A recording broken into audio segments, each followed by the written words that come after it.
Hello, my name is Chandu Singh and my student number is 2024000021.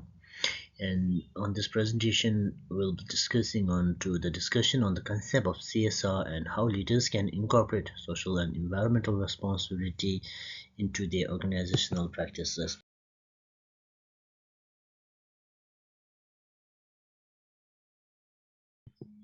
And if we give an introduction to the CSR, CSR is a critical component of modern business strategies. CSR has transitioned from being a voluntary effort to becoming a strategic necessity in today's corporate environment.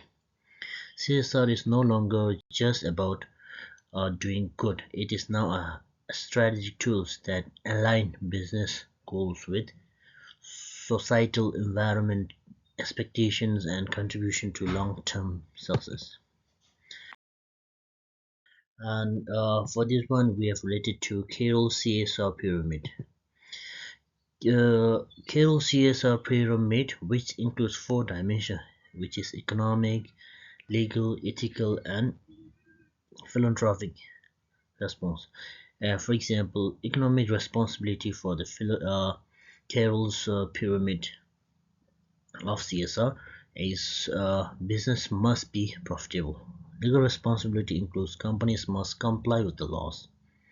And ethical responsibility, business should act ethically beyond just legal obligation.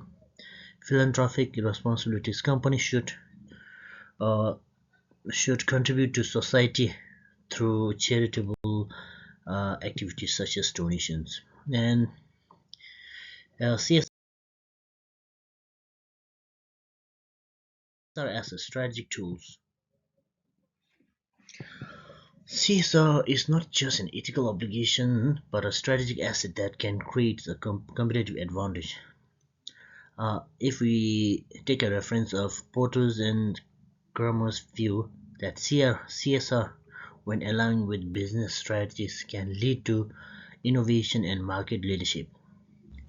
The influence of globalization and increase in environmental awareness, which makes CSR integrative, essential for business aiming for the long-term success.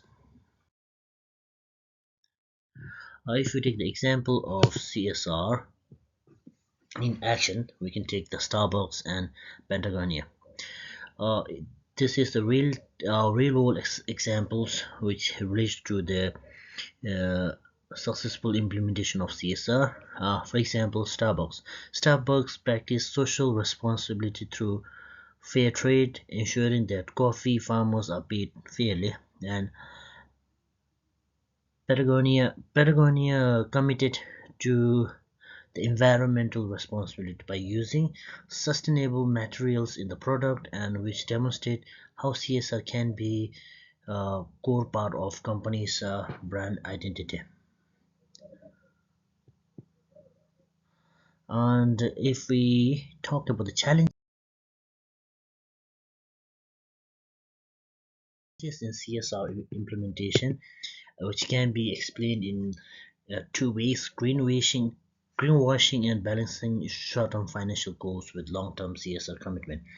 For example, if we explain greenwashing as the practice where companies uh, partially themselves as more environmental responsible than actually they are often for the marketing purpose. And if we take about the balancing short term, the tension between short-term financial objectives and the long-term investment needed for genuine CSR commitment, and how companies are navigated these challenges. Lastly, the conclusion and the call of action. CSR is not just an ethical practice but a strategic necessity for addressing global challenges. It is very important for every businesses to integrate CSR into the core strategies to ensure sustainable development and to contribute positively to the global issue like climate change and social inequality. in inequalities. uh, Thank you so much.